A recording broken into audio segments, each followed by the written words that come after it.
You just have such an interesting day-to-day as a president of a company. Gosh, like the last 2 weeks, you've gotten 3, 4 due diligence jobs. You tend to have to do the same types of things, whether it's 100 wells or 600 wells. And if you don't have them available right now, what's the plan to get the job done? The importance of recruiting and identifying talent and making sure that if people are out there, that we know who they are, how do we develop this talent and refresh their career. One of the things that we're all facing is that technology's there. AI, it's OCI technology, it's AGI. What is it gonna take to really get that integrated into what we do to really see the value out of it?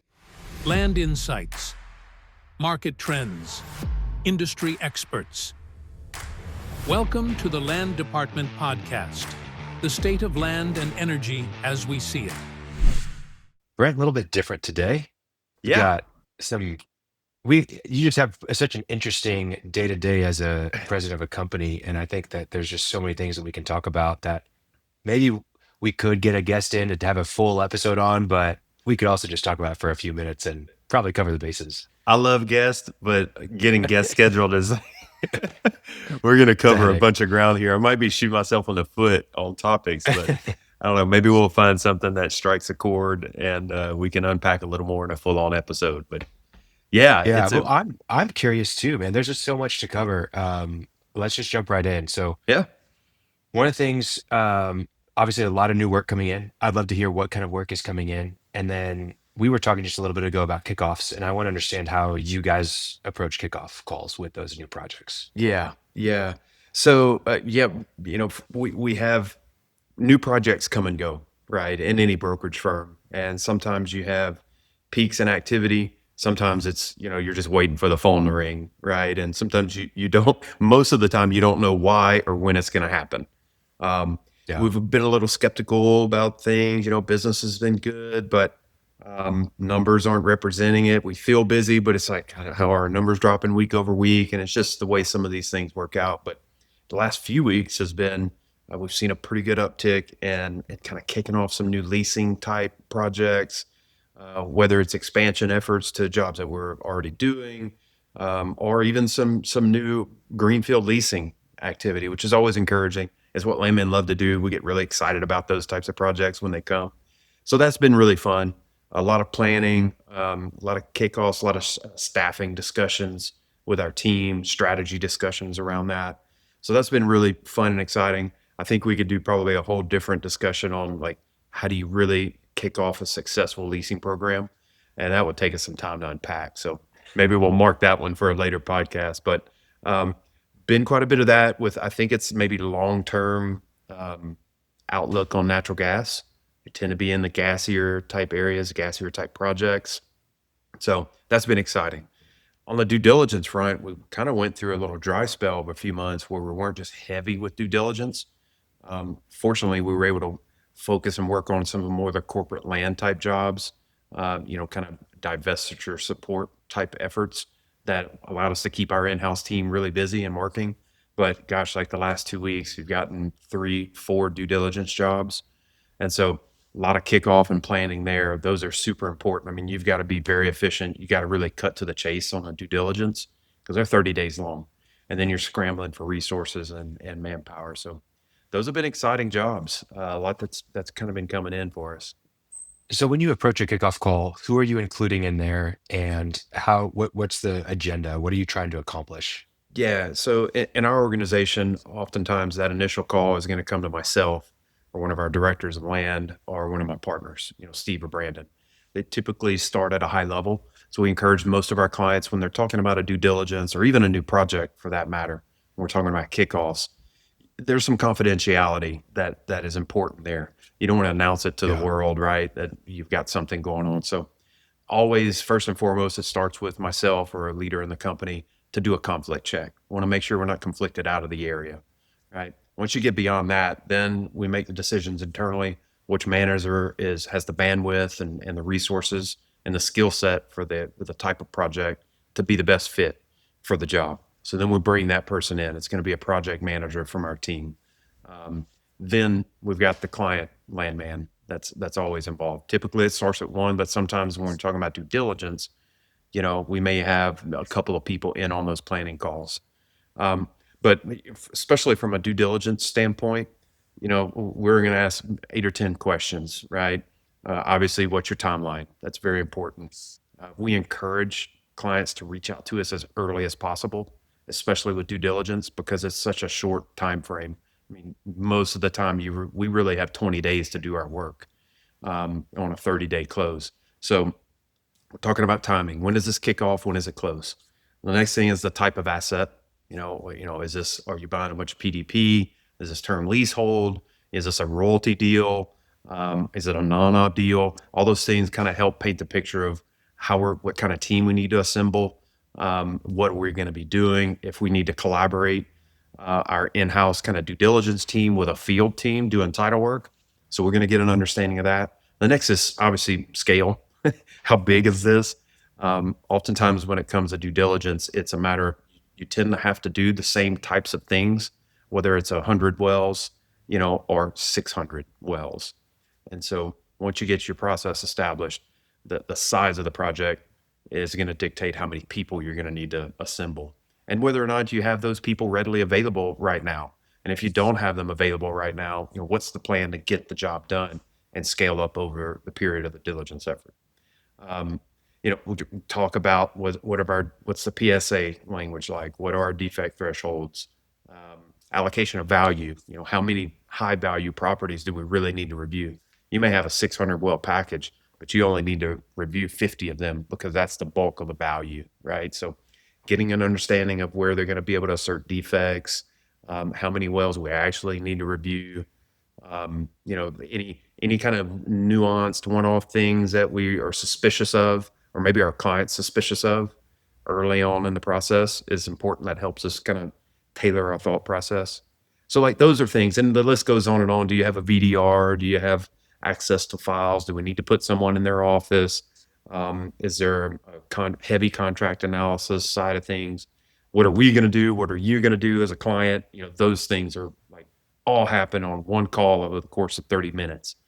And then the next thing is just organizational work. It's a ton of organizational work, but yeah, that kickoff call is a big deal. Actually, Bryce Winters and I are going to do a podcast just on due diligence, planning, execution, and like all that part of the process. It's very much a skill set. It's one of those things that the more you do it, the sharper you get. And if you wait 6 months in between due diligence jobs, it's like you forgot everything, So we've done a lot of work with documenting that and have some pretty well-established practices that we want to share with people. And we're going to unpack that with Bryce.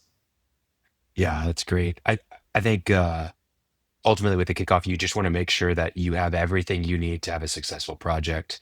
Mm-hmm. And that's from your perspective, but also for the client's perspective. And I think without it, you can be going in the wrong direction, and it can really ruin things. And you just don't have time. You don't have time to go in the wrong direction on a due diligence project. So that planning. Well, that'd be super, good. I'm looking forward to important. that conversation with Bryce. It'll be a good one. I know Bryce is really looking forward to being on the podcast. After between two Derricks, I don't know. He might not ever do this again. Yeah, that's great. It's a little teaser there on what we got coming. Yeah, that's fun.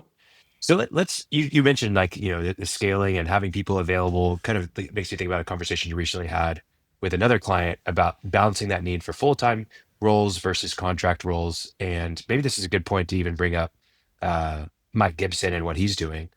Yeah. Why don't you share a little bit about Mike and what he's focused on? Yeah. So, if you know anything about Dudley or associated with Dudley and follow us on LinkedIn and all the places, we've recently kind of formally established and stood up our in-house services team.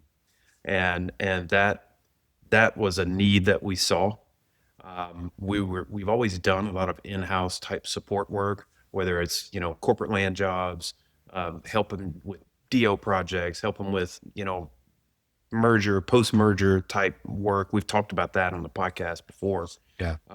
We do a lot of that work, but it's always like it comes to us and then we put a plan together and execute. And we've done good work, but when you are in these consolidation seasons in our industry that we're in, the need for that outsourced kind of in-house land support, it seems like it always grows. So we decided to stand up and dedicate a team to purely focus on that. It's something we've, again, done for a long time. Mike Gibson has been a part of Dudley for a number of years through Associated Resources, which was a Dudley company. And, we sold ARI a couple years ago. Mike stayed with ARI, but he came back to Dudley recently. And his pure focus is to work and focus on that in-house services side of our business. We also hired Kelly Quarring. Everybody that has seen that, we're super excited to have her in, and as a part of that team to have that kind of dedicated back office, land administration, corporate land, staffing type focus. So it takes a lot off of me, takes a lot off of our, project management folks as well. And it also just really allows us to focus on the needs of our clients. A lot of this stuff came to us. Now we're focusing on who needs the support, really telling people how we can do it, learning more about what the needs are. We're going to be much more in tune with that. So that's what Mike and Kelly are doing. And, our intuition was right from a timing standpoint, because getting Mike and Kelly in and then starting to get out there and get in front of our clients and people in the industry, man, it's like everybody's like, gosh, I need this. So that's always encouraging, that our gut was right. But we've had a number of meetings. One of the things we had recently was just a meeting with a client who, has some outsourced people in their shop, landmen in particular, helping with just well planning and rig schedules and just that type of stuff. And they're going to need more support. And they're in a situation where they don't have the authority to bring on full-time employees. So they need like horsepower, right? And they asked us, are there a bunch of these people out there? And we're like, well, they are in waves, yes and no. And then the conversation evolved and, beyond landmen into division order people, land administration, lease analysts, and even more so, it was a resounding, man, there were fewer of those people out there, that do contract, short-term type work. And it really just, the conversation went around, it kind of evolved to just talking about how did we get here as an industry?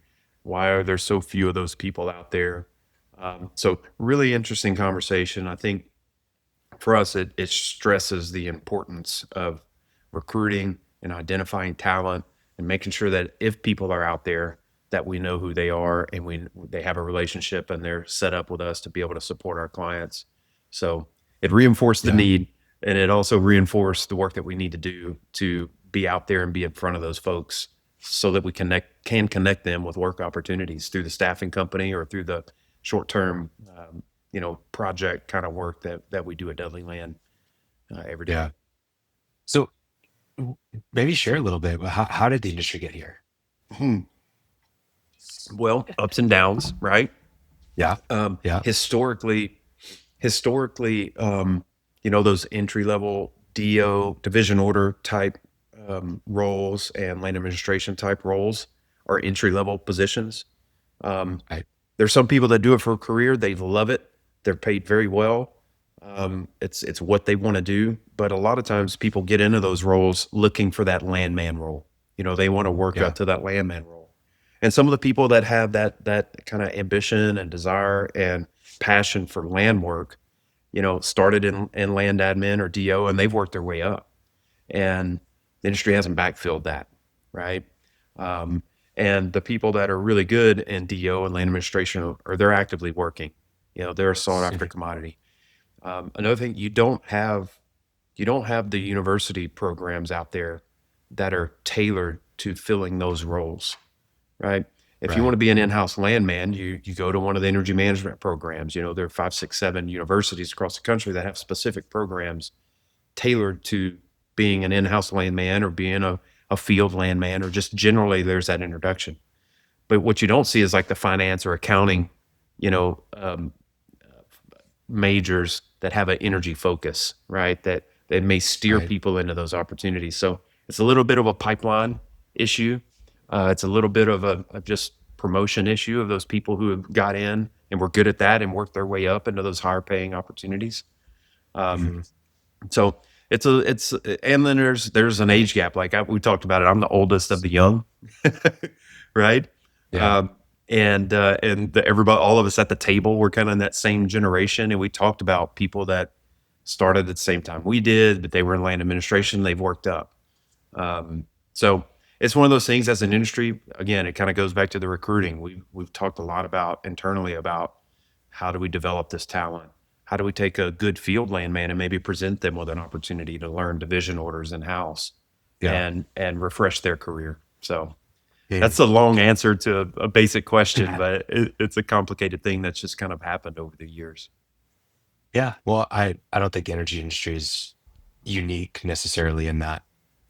More of these entry level roles across the board are getting very difficult, and especially as you think about the introduction of AI into some of these different roles. I mean, it Exactly. Like, completely changes do I need this everything. role? You saw Microsoft. I mean, I don't know when this is going to go live, but Microsoft laid off 7,000 just yesterday, No and way. it was immediate. It was, hey, today you're done. See ya. And yeah, pretty Well, nuts. So I think a company that big is like, we're going to force ourselves to figure out how to do it. yeah, I can't imagine what's going to follow suit.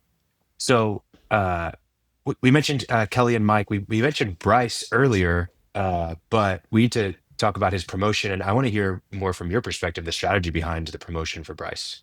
Yeah. Yeah. So it just to kind of summarize this, Bryce Winter's been a big part of our company for many years. Bryce and I started. Yeah. He just had his 20th anniversary with the company. I had my 20th anniversary, 6, 8, 9 months ago as well. So we spent a lot of time together. We've come up through the business. Like he likes to say the ways of the Dudley, like we all kind of live that and know it. So, first off, he was well deserving. He's got a ton of experience. So we recently promoted him to director of land, over our Western U.S. kind of operation area. And, for me and for us strategically from a leadership standpoint, it's really a matter of attention and focus. We followed a very similar career path. I ran projects and then was an area manager and a vice president. And over time and all the things that we're trying to do with at Dudley Land, more and more of my time was taken away from giving attention to our project managers and even to our clients to a certain extent, because I'm trying to run a business and make sure that we're staying ahead of trends and opportunities and focusing on running a business, and also trying to be a leader, for our project managers, and really having my pulse on the needs of our clients. And so it's a process that Bryce and I have worked on for, frankly, about a year. It's Wow. I had the benefit of like learning, having some lessons learned from whenever I took that step from a project manager to an area manager, which is what we used to call it. So Bryce and I worked a lot. We worked a lot on leadership development. We had a lot of very frank conversations about, what's going to be required of him to take that step, and be there for the team and be a leader of those managers as opposed to running projects, which he's obviously very, very good at. And he responded, and we worked through that, and it was very calculated. What it means for us is that, our project managers are going to have more support. He's going to be helping and really focusing on getting the right manpower and the right people in the right places, making sure that what we're doing aligns with what our clients need. He's going to be spending more time with clients than I've been able to in recent years. Like I have that guilt of like, oh, I got to be out there more. But his focus is going to be largely on that. What are our clients' needs? How are we executing on the jobs that we're doing for them? How else can we help our clients? And then also we do a lot of things. We'll probably talk about, rocks here later in this conversation, but we do a lot of things internally to better the company. What are initiatives that we want to do that make us better? And a lot of that falls to like operational execution, right? From the land side of things. He's going to have some accountability and ownership of that stuff because he's going to be tied to the work that we're doing and the needs of our clients. So we make sure that things that we decide we want to do are being executed in a way that really drives home what we're trying to do in the best interest of our clients. So it's a weight off my shoulders. That's kind of a hard thing, is to let go. And this is any business. Zach Oliva and I talked a lot about this in our last podcast that'll be coming out. It's how do you elevate your team, whatever it might be. And sometimes elevating your team is delegating, and letting go of some of the things that you're doing that you're not doing as well as you should be. Um, so Yeah, it's nerve-wracking because you need the experience. Like, you're gonna make mistakes, you're gonna fail a little bit. yeah, It's not gonna be perfect right away. But in order to develop the leaders, you have to give them at bats. Like, they're just not gonna improve without those swings at the plate. yeah, And so it's about getting them as much as at bats as you can. And that's actually what's really great about taking on roles inside of associations and different things that are exterior to the client facing work, because you can get some of those at bats and seeing, leading a event, leading, yeah, whatever initiative by the association. It gives you that opportunity to be a leader, yeah. right? It's one of the things that we do is we do a lot of leadership development. Like Mhm. formal leadership training, and it's not like hoorah, be a leader, who's going to carry the boats kind of stuff. Is it It's one of those things? Who's going to carry the boats? I love that. David Goggins reference. yeah. Uh, did you see him with Israel Oh, it was great, man. Adesanya? He just Dude, melted incredible. him, dude. This guy's Yes. 56 years old or whatever he is, and he just destroyed Not like even sweating. a UFC Yeah. champ. We had him Yeah. puking in a bucket on the Unreal. ground. He's I loved it, amazing. dude. He's amazing. But it's not one of those, like, you know, slideshows that you've got to click once so you're listen to the guy read the slide. Is that how you're going to develop your leaders? That's what Yeah. I think of when I hear leadership development. I'm like, oh God, you're going to put me in Here we this go again. It's online all the stuff course. like Yeah. trust falls and team building. It's none of that. Like those were the Okay. jokes when we started. Don't get me wrong. Yeah. This is a company of landmen. We got a ton of wise asses in this company, right? Um, Yeah. but we've been doing this for a couple of years now, and what's been really kind of an interesting observation is, it's not about the trust falls. It's about understanding what your strengths and weaknesses are, being able to Mhm. read what other people's strengths and weaknesses are, being able to read effectively how to communicate with those people. How do people respond the best? Um, Understanding and establishing like repeatable team functions, right? We're very much like we're constantly firing up a team and executing on something. So like Yeah. how do you take ownership of that as a project manager to ensure that every time you fire up something new, it's not a new experience, right? It's just a new scenario and you're applying those tactics. So as we've gone through a lot of those discussions and talked a ton about delegation, how do you effectively delegate? Yeah. You trust but verify, right? And how do you do that Mhm. without doing all the work, right? Yeah. Um, but as we've gone through a lot of that, like you talked about doing things outside of the business, all of a sudden, like I look up and three of our guys are running golf tournaments and they're stepping out there and running events and getting involved in charitable Mhm. things. Um, Gosh sakes, Natalie's out there, speaking on 2 or 3 panels, a It's month. great. And those are things that we never did, you know, at Mm. volume. We would Steve Carr's always run the golf tournament, but he's Steve Carr. So it's been a pretty cool observation. It's allowed them to maybe get past some of that fear of just getting out there and doing something, right? Right. And the importance of, and the confidence that like, hey, I can do this. I'm going to tackle this. I want to do this. I want to be involved in the industry, right? But I can execute because it's not like overwhelming. So it's been Yeah. pretty cool to see There's that. a really good book called 2 Second Lean. I'm not sure if you're familiar with lean manufacturing, but it's like the Toyota way, and it's really cool stuff. But it really Yeah. revolves around processes, all that kind of stuff. But 2 Second Lean is a book by Paul Akers, and he takes lean and applies it to like everyday life. Like, Yeah. an example would be he tries to make things 2 seconds faster. But for the book, one of the things he talks about is 9 areas of waste. And one of the areas of waste is untapped employee potential. Hmm. And there's so much of that when you're not developing leaders Yeah. and you're just wasting.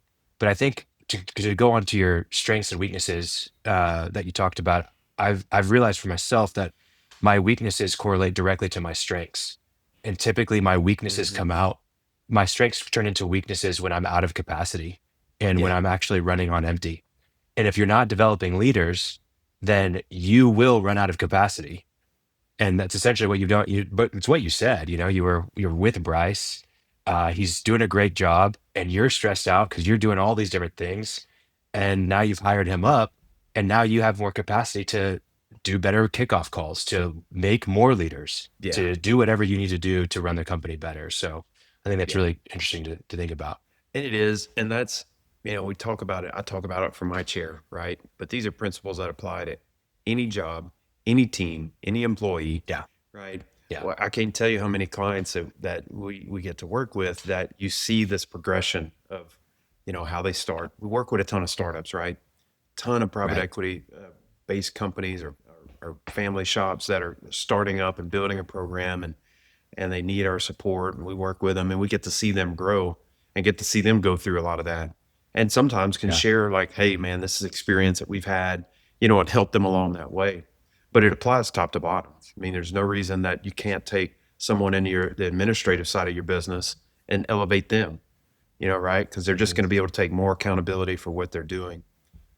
And you're better as an organization. You keep the flywheel going, and you just build that momentum with everybody in your company. So, yeah, been pretty cool. So, and we've talked about this before, but you're going through scaling up for Dudley as a company, and this is where a lot of developing leaders is really kind of it's shaping a lot of that. Why don't you mentioned rocks earlier? Why don't you kind of help us understand what rocks are, what the concept is, and what the approach is from you guys, and how that's changed the company over the last couple of years? Yeah. So, I had the benefit of just doing this job and being involved in a company for 20 years. You get to kind of see the differences, right? I think some of the folks that we hired over the last couple years, and this would go for any business going through this, they see their perception of the company and how things get done is within their experience, right? So, Right. For the first 15 years of my career, we were a reputable company. We did good land work, but like our growth was in silos, right? You'd have a really good manager or a really good 2 or 3 managers or a really good team, and man, they would skyrocket. And individually our offices kind of grew independent of each other, right? And they all grew and did well, but you look up and some of them were doing certain things certain ways. Some of them were doing some things better than other offices, right? And Yeah. what this kind of rocks concept has done for us is really to unite on things that are going to make us better as a whole and provide a structure and a mechanism for shared learning, for a focus back on from like what we're doing independently to what are we doing as a company, and how is that going to support and affect all of us. So we would do a lot of things independently. They tended to be very operationally driven, like improvements. We were constantly doing that. But when you start to boil it down to these are company priorities, you'd be amazed how much there is to do. Like we have all these ideas for growth and improvement, but we really struggled historically. Personally, myself, I can attest to this on the execution side of things, right? These things like, God, I know we need to do this. I know we need to do it, but how do we execute on it? And how do I get everybody to buy in on executing and to frankly utilizing the work that we put in? Like if we do something, it's for the better of all of us. And so, our rocks all go to our annual goals. Our annual goals are all things that are established in our annual planning meetings where we get everyone together, talk about what's going great, talk about what's going wrong, talk about what we think the future brings, and then working to those things. And rocks happen quarterly. They're broken down into weekly sprints. Different people. Can you give an are example of a rock? Yeah. I mean, I'll look at one right now. We're going through a modernization of our and just a revamp of our file saving structure, right? Okay. For years we Sounds did. like a fun time. It's a blast. This is riveting. This is riveting podcast talk. Yeah. Everybody's going to sleep now. This is not going to make a LinkedIn clip. No, But- I think everybody out there is like in some way wasting time and upset and frustrated about how their files are named and organized. In some capacity. And if you're a company that's managing multiple assets or a broker that's running different projects, what you end up with if you aren't systematic about it is you've got things saved 10 different ways. I literally had a full-on conversation yesterday at the Inverus AI discussion about integration of data retrieval of data, right? Systematic use of data. And it all starts with just how you have your things organized, right? Yeah. And so we've been going through some a conversion where we went servers and then we went to Dropbox and now we're looking to go to OneDrive, and then, doing a lot of like stuff with our Dudley toolbox and reference materials and educational stuff for how to use our reports, how to use our systems, right? And that's a big undertaking. There's a lot there. It's a great concept. Everybody can say, man, we need some manuals. We need best practices to be documented for all these roles and positions, but doing the work's a whole different thing. So we decided it's going to be a year-long process for us. Each quarter we've got things that we're going to do. And this quarter, we've got 5 or 6 punch list rock items that involve, what is our file structure going to look like? How do we need to revamp what we're doing now? What's the plan for conversion? How are we going to set up a toolbox, for use by our project managers and ultimately our contractors? How do we organize that toolbox? What goes where? Who has permission to those files? It's like all those things. But if you chunk them out, you can tackle them one off. And every 2 weeks we circle up, and Brandon, Steve, and I have our level 10 biweekly meeting, and we're making sure we're on track.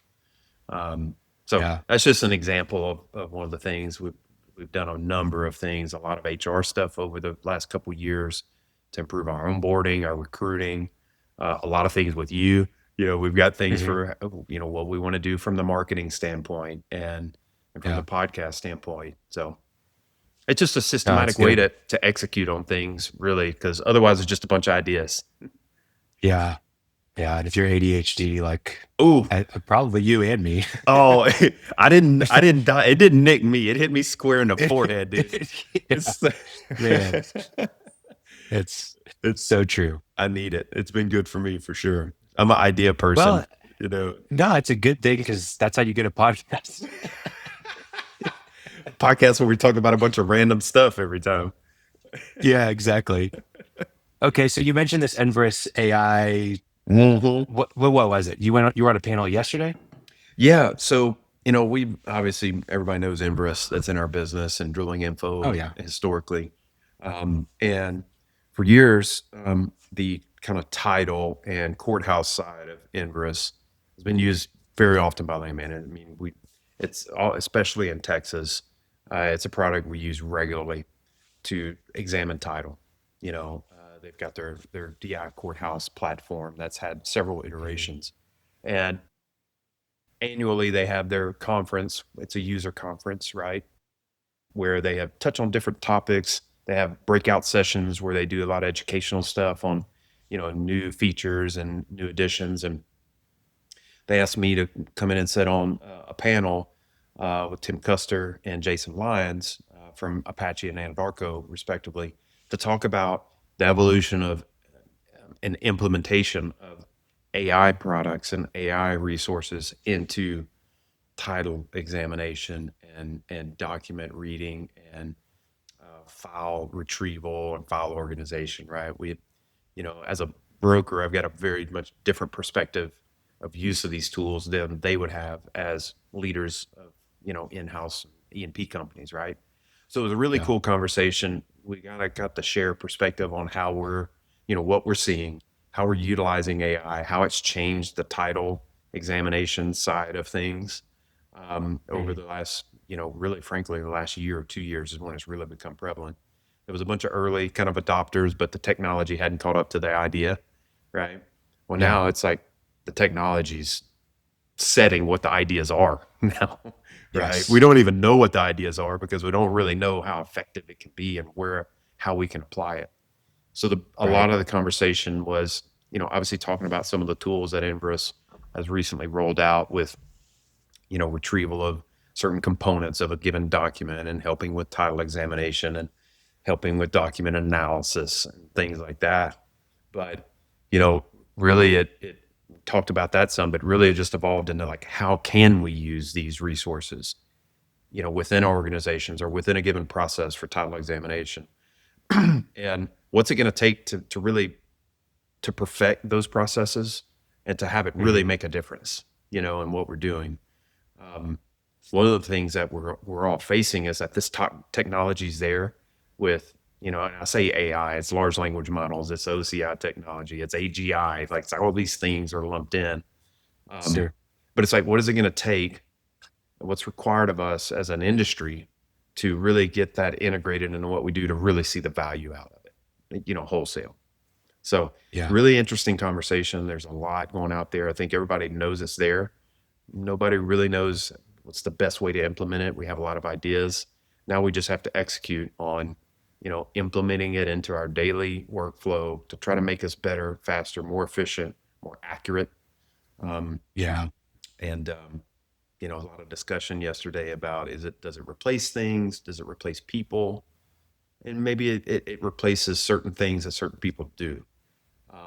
But, we talked about skill set, and there's not a ton of, experience and skill set out there. It's there, but it's like there's not a ton coming in. So it's just going to make us more valuable. Use of these tools is going to make us more efficient. We're going to make better, faster decisions. And hopefully from like the title examination standpoint, we're going to be more accurate. It's going to allow us better quality control of the work that we do independently in the field. And hopefully allow us to get more out of the data that we capture. Dudley Land and other shops that use, holistically use databases. The real power is going to come when you can take an AI and have it retrieve and combine information from like your brokerage land system with your in-house system and your well files and your lease analysis and all those things. And when it can marry all that seamlessly, that's when you're going to really see the power, and when you can prompt it accordingly. So, Man. Pretty cool conversation. Yeah, lots on that. I mean, we'll link to the conversation. It should be out. Maybe it's already out, but it should be out by the time this goes live. And we also had the podcast with Colin that we'll link to. Yeah. So that'll be good too. It's out there. We'll see how it's gonna change the business. I think the last question they asked yesterday is like, how's this gonna change your business in the future? And of course Maddie looked at me first, and I'm like, I don't know. I know it's gonna do something. I don't know.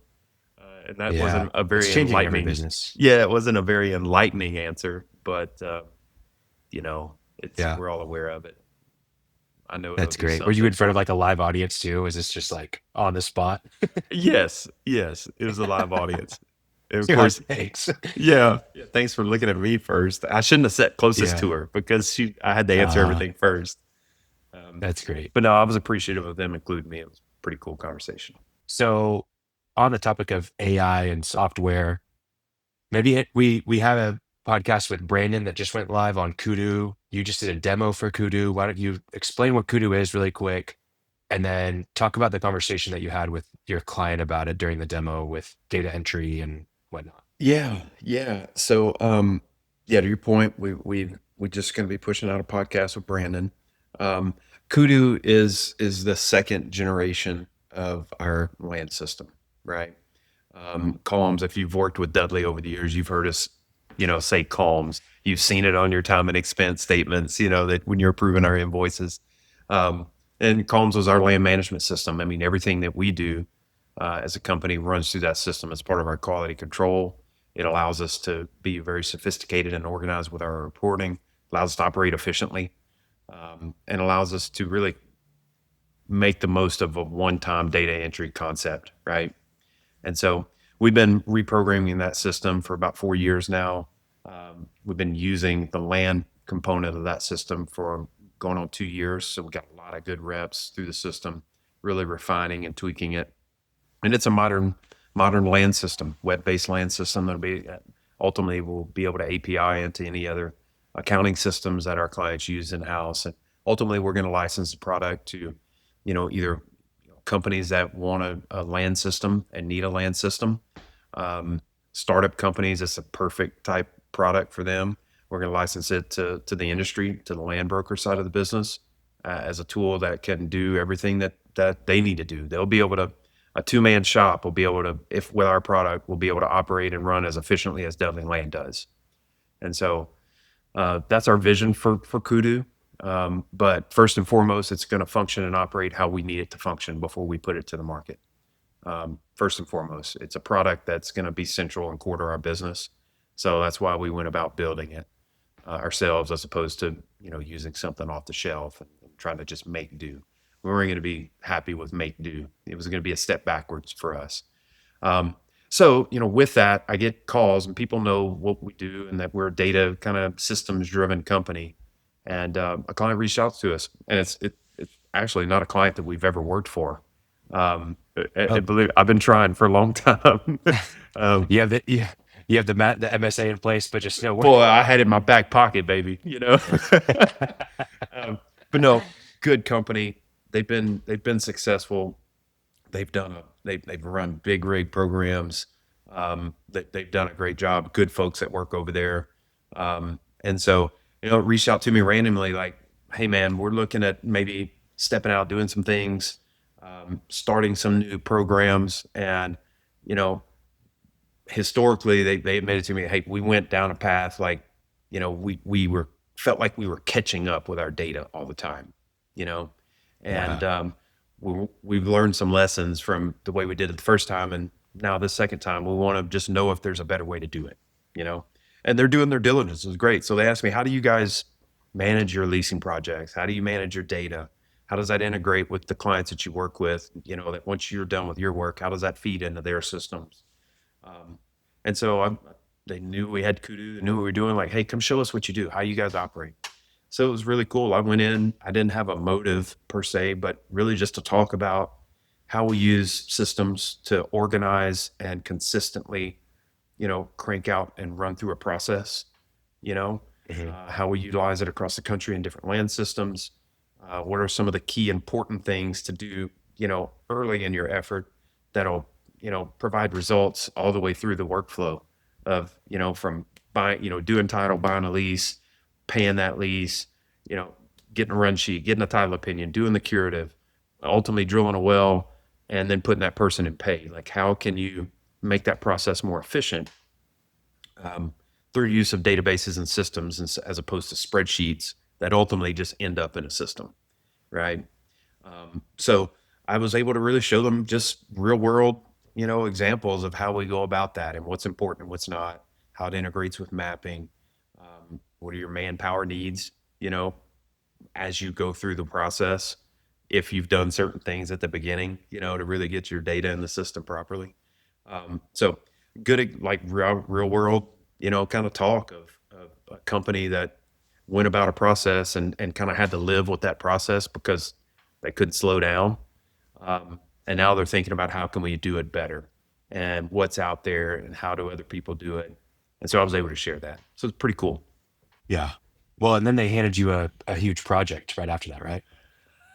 That's what I prayed to baby Jesus about this morning. That's great.